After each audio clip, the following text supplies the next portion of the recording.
पंतप्रधान नरेंद्र मोदींच्या आवाहनानंतर आता जितेंद्र आव्हाडांनी घोड्यावर बसून आंदोलन केलं। पेट्रोल डिझेलच्या टंचाई विरोधात राष्ट्रवादी शरदचंद्र पवार पक्षाने हे आंदोलन केलं आणि त्यामुळे घोड्यावर बसून हे आंदोलन जितेंद्र आव्हाडांनी केलं।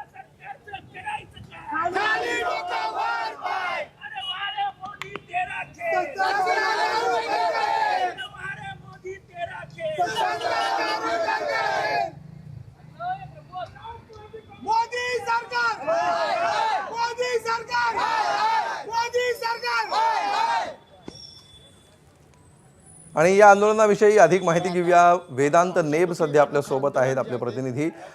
वेदांत, पंतप्रधानांवर आणि सरकारच्या या आवाहनांवर टीका करणारे हे आंदोलन दिसते आहे आणि जितेंद्र आव्हाडांनी घोड्यावर बसून हे आंदोलन केलेलं आहे।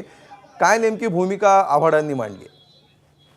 ज्या प्रकारे पंतप्रधान नरेंद्र मोदी यांनी 2 दिवसापूर्वी आवाहन केलं की पेट्रोल डिझेलचा वापर कमी करा, त्यासोबतच जे पब्लिक ट्रान्सपोर्ट आहे त्याचा वापर जास्त करा, आणि या सगळ्या आव्हानाला उत्तर म्हणून हे एक आंदोलन केलं जात आहे, ज्यामध्ये या सगळ्या आव्हानाचा निषेध व्यक्त केला जातोय। आणि आपण बघतोय की राष्ट्रवादी काँग्रेस शरदचंद्र पवार पक्षाचे नेते आमदार जितेंद्र आव्हाड हे घोड्यावर बसून राष्ट्रवादी काँग्रेस शरदचंद्र पवार पक्षाचे जे ठाण्याचं कार्यालय आहे तिथून महापालिकेत आपल्या कार्यकर्त्यांसोबत जात आहेत, ज्यामध्ये घोषणा केल्या जात आहेत आणि जे काही आवाहन केलेलं आहे त्याच्या विरोधात ही घोषणाबाजी करताना आपल्याला हे सर्व कार्यकर्ते त्यासोबतच पदाधिकारी पाहायला मिळतात।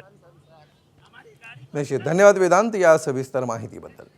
एक बार बैलगाड़ी और घोड़ा गाड़ी ये सब देखने को फिर से मिल। एबीपी माझा, उघडा डोळे बघा नीट।